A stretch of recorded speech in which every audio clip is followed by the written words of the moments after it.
Good morning, Sam. This is Howard Walensky calling for Skype, and this is Sam Merrill from Lucian Technology.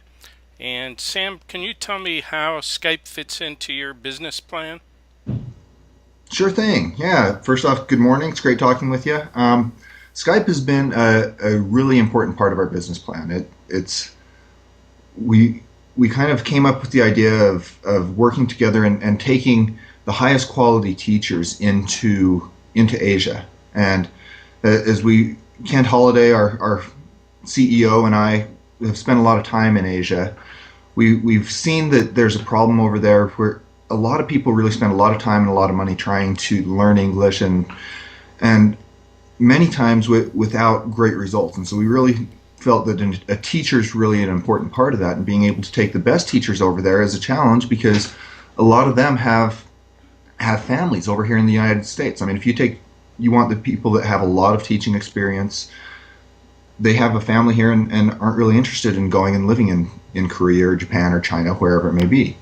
And so as a part of that, Kent has long said, with his telco background, said someday technology will be to a point that you can video conference and take the best teachers in. And by doing that, it was about 3 years ago, as Skype was just gaining prominence. We came across Skype, and the internet bandwidth was there. We found a small town in Tensleep where we're actually headquartered that has full fiber optics, so we have phenomenal bandwidth everywhere. And combining the great bandwidth with a great product like Skype, we're able to have teachers who have years and years of teaching experience teach these students through the internet.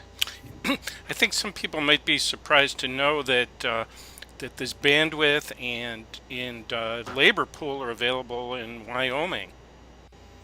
Yeah, it actually kind of surprised me too. It wasn't something that was necessarily a part of our original plan, but as we came into Wyoming, what happened?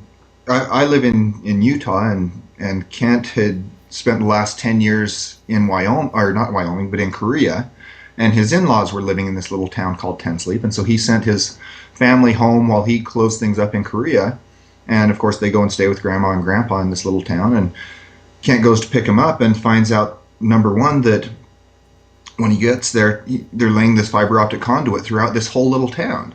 And so he immediately gets on with the telco there, which is a company called TCT, or Tri County Telco, and finds out what they're doing, and they have this plan to increase the bandwidth and provide this type of infrastructure throughout all the Bighorn Basin. And so that was amazing for us because bandwidth was a hugely important thing for us. But then the second part of it, Kent had put his daughters into school there, and the small school in Tensleep was kindergarten through 12th grade, had his two daughters that were school age made students 70 and 71. And so the school board came to Kent and said, we'd really like you to keep your kids in our school, because they've said if we drop below 70, they're going to probably consolidate us with Worland, which is the next nearest city about 30 miles away. And so we kind of fell into it there, where he said, okay, I can keep my kids here if you will ask your teachers to help us kind of pilot this program out.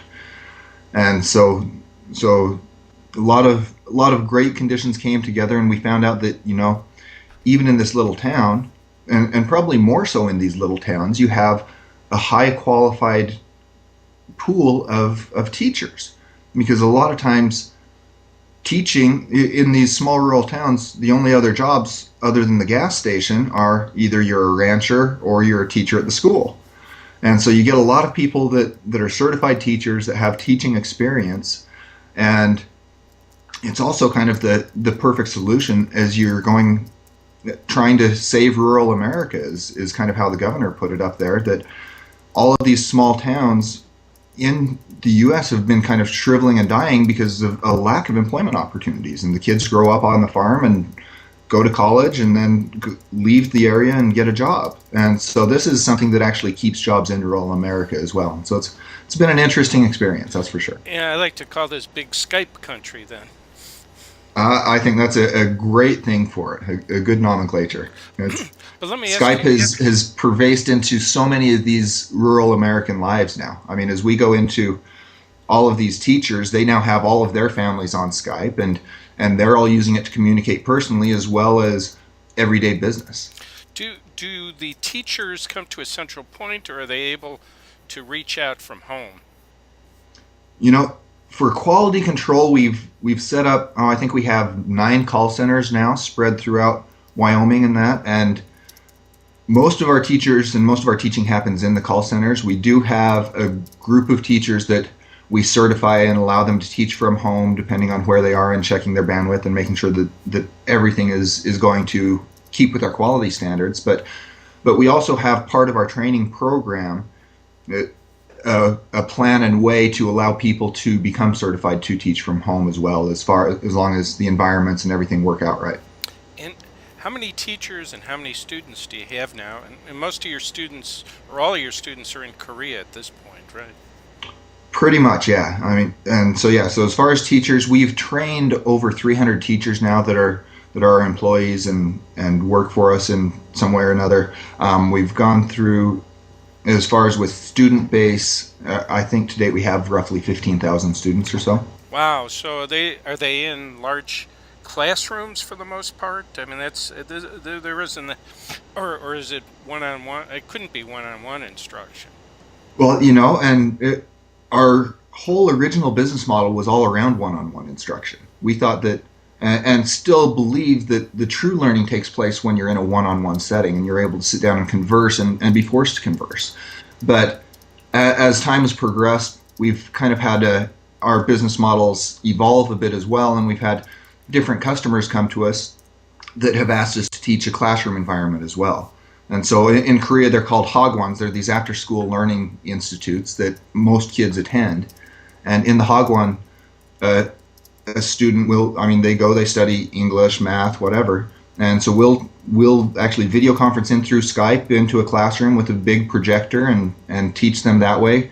We're doing the same thing with Incheon International High School and several of the schools in Incheon district. And so we're starting to work with some of the school districts for the, I guess, the middle school, high school area. We've worked with several colleges and also several large corporations where we'll teach their business executives English as well. And in these classrooms with the projectors, is this with video or is it mainly audio or? No, it's full video, and so you'll have a projector up, and they'll have a webcam up that's projecting on the class, and in those instances we've kind of restricted the class sizes down to about 10 to 15 because that's where the most. It's tough for our teachers to really have a personal interaction with a classroom that far if you have more than maybe 15 students. And so they'll have a big projector up, and teacher sees the student, students see the teacher, and it's surprising how effective it is. And do the classes last for an hour or a half hour or? Again, that's been pretty variable based on the needs and that of the customer. Our individual one-on-one courses have all traditionally been 15-minute sessions because we have a lot of research that shows that after that 15-minute mark, you kind of start to lose your ability to focus on things. And if you were to think of trying to maintain a conversation in a foreign language, 15 minutes suddenly seems like a really long time. But that said, as you go into some of these classroom environments, and that an English class in a high school, is about a 50-minute long session, same as any other class, and so we have a wide variety of times that we'll cover. And you do have some one-on-one, and you do use audio, and you also use chat functions, right?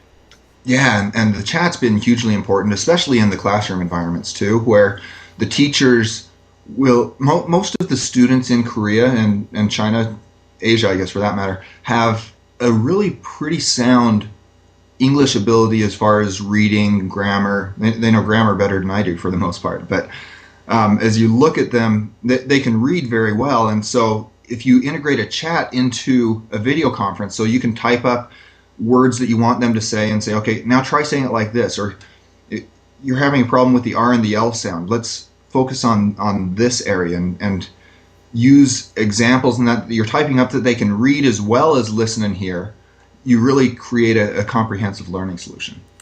Well, I'll tell you what, Sam. I think I have it covered. Maybe we can end with a goodbye in Korean.